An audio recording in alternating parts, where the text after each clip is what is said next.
Hey, what's up everybody? Thank you for clicking on the video. This is David Pendleton and we are back after I took a 1 week break last week. I hope you enjoyed the fixed bag tournament. I'm here for the real deal. We're playing the Bierfest tournament today and this is going to be the rookie division qualifying round walkthrough. So like I said, I feel refreshed. Minus 16, I feel good about the round. I missed hole number 1 and hole number 2. I do have a hole-in-one on hole number 2, though, that I picked up on my other account. So all in all, going to have a very good walkthrough to share with you. And let's go ahead and get this party started. All right, hole number 1, whenever we have like any type of headwind, we don't have to use any elevation. We're just going to go to max distance. And here I'm going to use 2 top with 1 bar of side spin to the right. And a navigator ball is going to be plenty of juice to get where we need to be. Here I'm just aiming between the 2 sand bunkers, just trying to lay up. Something just like this will work just fine. And then on shot number 2, we're going to play at 15% at max. And we're going to go full backspin combined with half a bar of side spin to the right. Now what we're going to do is we're going to try to get our ball guideline to be dropping down into the hole. And ultimately, we would like to be higher up on the slope, but I couldn't find the correct ball guideline. So here, because of the headwind, the ball is going to be right on target, but ultimately it's going to fall just short of the pin from going in. Oops. You see here we hit a perfect ball. And again, we would like to catch a higher part of the slope so that the ball comes down faster towards the pin. So that's the one thing you're going to need to tweak here. Maybe take a ball or 2 to practice and catch the higher end of the slope. But you can see the ball is dead center, but we don't get enough speed to roll into the pin. That will take us here to hole number 2. Like I said, I do have a hole-in-one here. 1 for 1 with a perfect shot. And then I hit a great right on my other account. So here we're going to go 30% at minimum, 3 bars of side spin to the right. You can see here I'm wiggling my target around. I'm trying to find that sticky spot, the funnel, which is right here with my yellow ring on the rough. Again, I do this after I set the spin. So yellow ring on the rough, just like that. Ball guideline going to the hole, as you can see. I do pull this one 30% at minimum distance.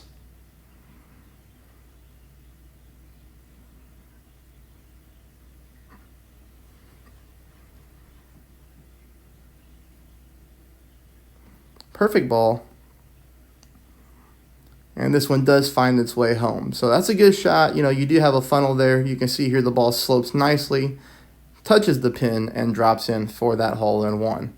Now that'll take us on here to hole number 3. Hole number 3, I'll show you 2 different ways to play. I like the first way the best. I think it gives us the best chance to try to figure out how to get the albatross. This is going to be the bounce over shot. This is how most people will play, especially at lower level clubs.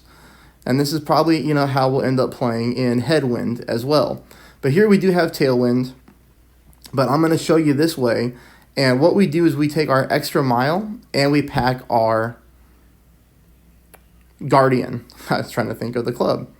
And all we're trying to do is just land on the fairway. We're not trying to push the drive at all. Like, this is plenty of distance to set us up for a mid-distance guardian shot. Now, this one needs a little bit of tweaking. But here we're going to go full backspin, and you can see here I did apply no side spin. I'm trying to catch the top part of this slope, kind of like we do on hole number 1. We want to get the speed and fall down towards the pin. You can see here where I'm aiming. Like, you get a really good look at the green squares of which I'm aiming at. Now this one is going to miss to the right-hand side, even though the wind is blowing to the left. So we might need to, move our target over to the left. We might want to go ahead and start adding some side spin.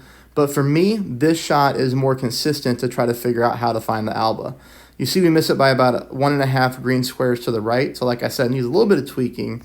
But we can take a look at this one too. You can go, like just a heavy drive here if you want to.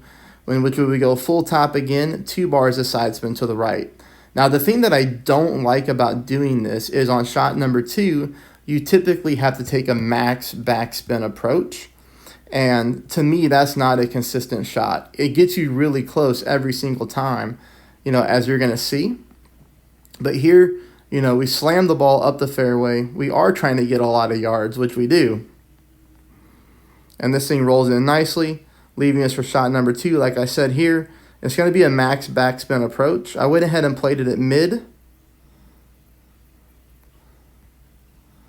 And the hardest thing is getting this ball to bounce into the cup. I also don't like playing above this sand trap because, obviously if you misadjust, you wouldn't want to accidentally clip this sand and get stuck in it. Now that would lead to disaster. But here we don't do that. We hit a perfect ball. And we actually hit the pin, and it almost drops in for the alba, but it just kicks out right in front of the hole and rolls back. So there's 2 different ways for hole number 3. That'll take us into hole number 4. I do have a hole-in-one to share with you here. Full side spin to the right, so 3 bars of side spin to the right combined with 1 bar of top spin. I'm putting my red ring right here on the rough line, and then I'll zoom in and show you the green square that I'm looking to aim at. I do like, this course because you get a really good look at the green squares. So if you can take a look where the pin is at, the pin is sitting in the vertical row of dark green squares. Now, if we look to the left of that, we have light green, then dark green, then light green. So you can see I'm playing in that light green vertical row, and I'm kind of going through the bottom left-hand corner of that kind of darker but light green patch. You can see it there with the red ring on the rough. There's a great look at it, okay? Now here we are going to have to use a little bit of curl, but the curl is going to be pretty easy to duplicate, which you're going to see. I want you to curl it just like this. This is baby curl. I am making sure that the right part of my ball is not touching the blue inner wall target. There's a little bit of separation between the edge of my ball and the blue ring. Here I do hit a perfect ball.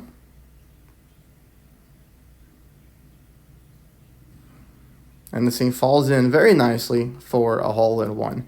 Not the easiest hole-in-one out there, but it's definitely there. Takes us to hole number 5, in which we get a great chance to drop an eagle here.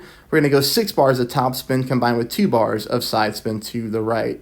Here, this is all I'm looking to do. This is what I want my ball guideline to look like after the spin adjustment. You'll see right here. So just like that. As you can see, I'm playing right to the left-hand side of that green bush. That's what my ball guideline looks like. From here, I make my adjustment, which is 10%. And then I want to push back up to max to get my distance back. Now we're going to be going with a heavy overpowered shot combined with half a ball of curl to the right. I hit a minor great left, but that's going to be okay.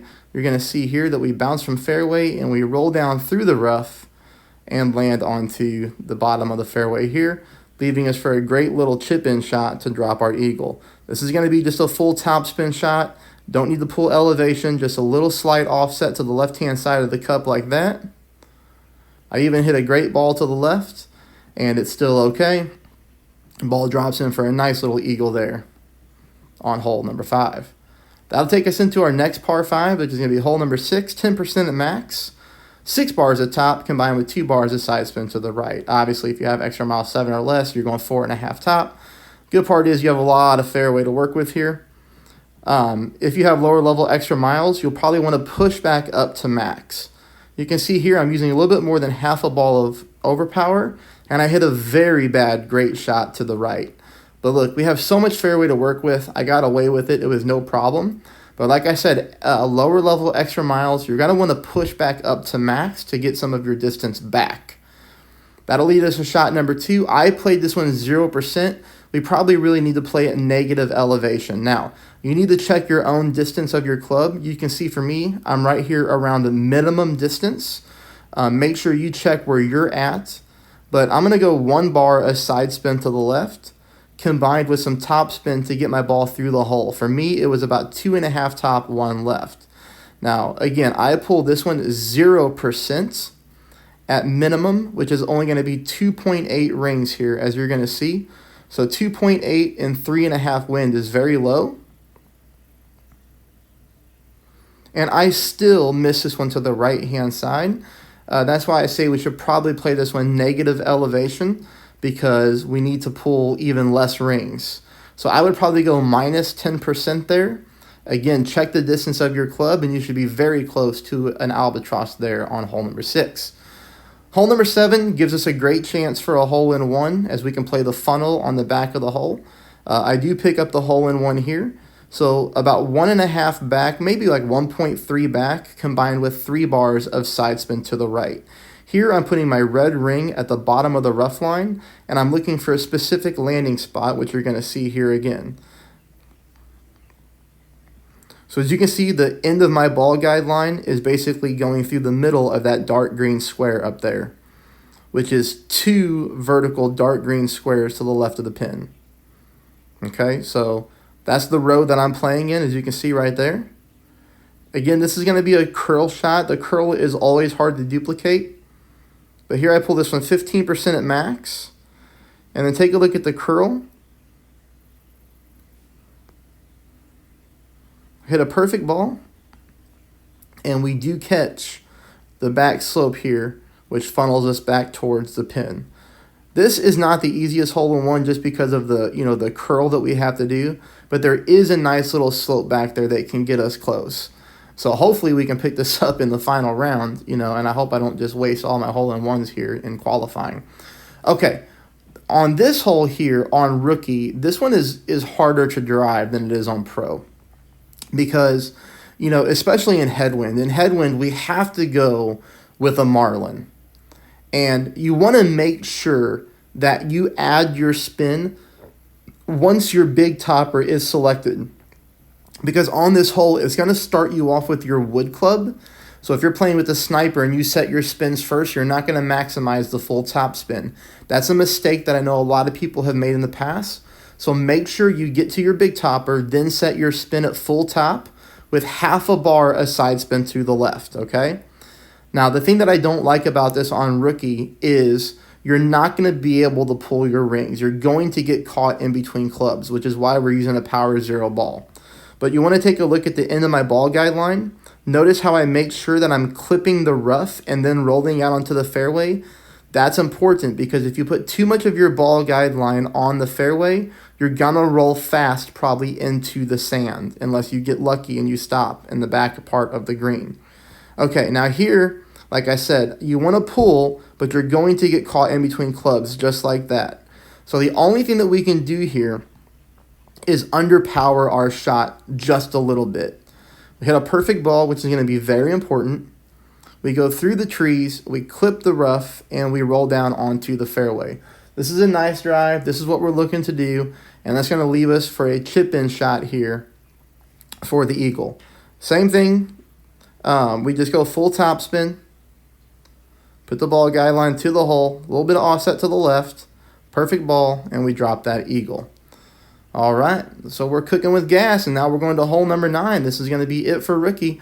Hole number 9, we're going to go ahead and play with our quarterback, and we're going to go ahead and play with our sniper.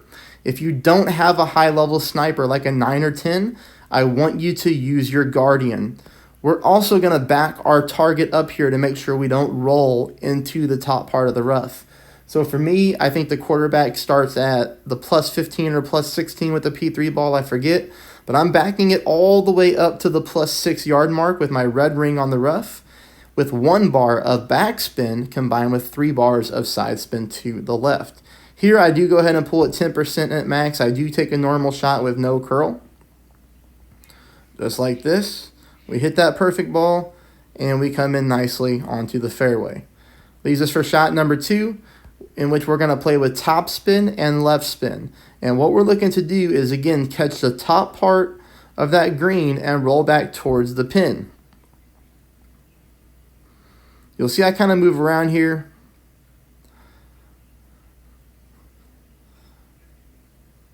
If this was the final round of a tournament, I would be taking a practice shot here to get this one because this one leaves us with a good chance to Alba.